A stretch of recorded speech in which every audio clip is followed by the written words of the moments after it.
Selamat pagi semuanya. Jadi di sini Ibu akan menjelaskan materi mengenai perjuangan menghadapi ancaman disintegrasi bangsa. Apa itu disintegrasi bangsa? Disintegrasi bangsa merupakan keadaan di mana suatu bangsa mengalami perpecahan serta runtuhnya kesatuan bangsa.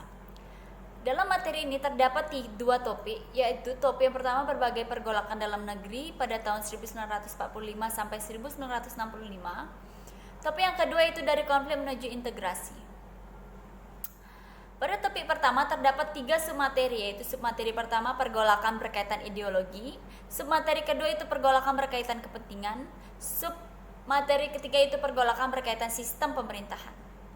Pada topik kedua terdapat 2 submateri, yaitu submateri pertama itu kesadaran terhadap pentingnya integrasi bangsa, yang kedua teladan tokoh persatuan.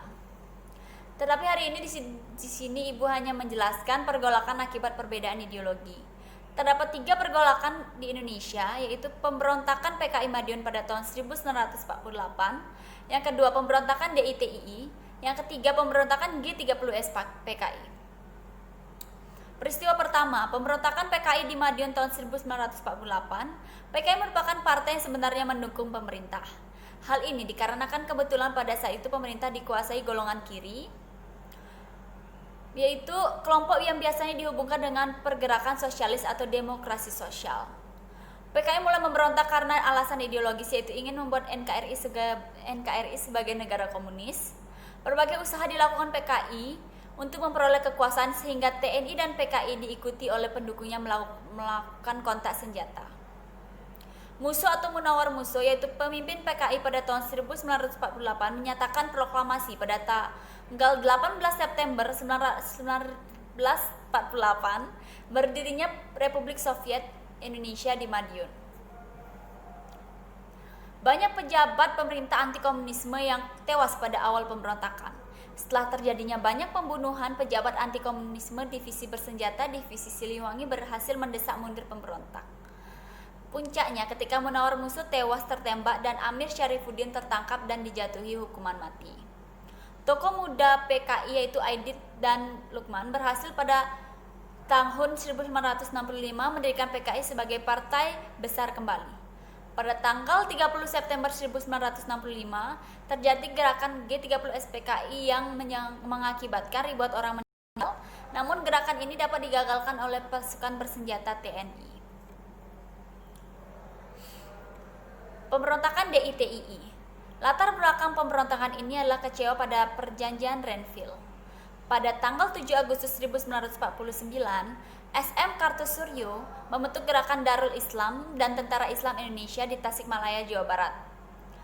DITII menyebar ke berbagai daerah dengan cepat, dan beberapa daerah menjadi basis pemberontakan DITII, yaitu Jawa Tengah, Sulawesi Selatan, Kalimantan Selatan, dan Aceh.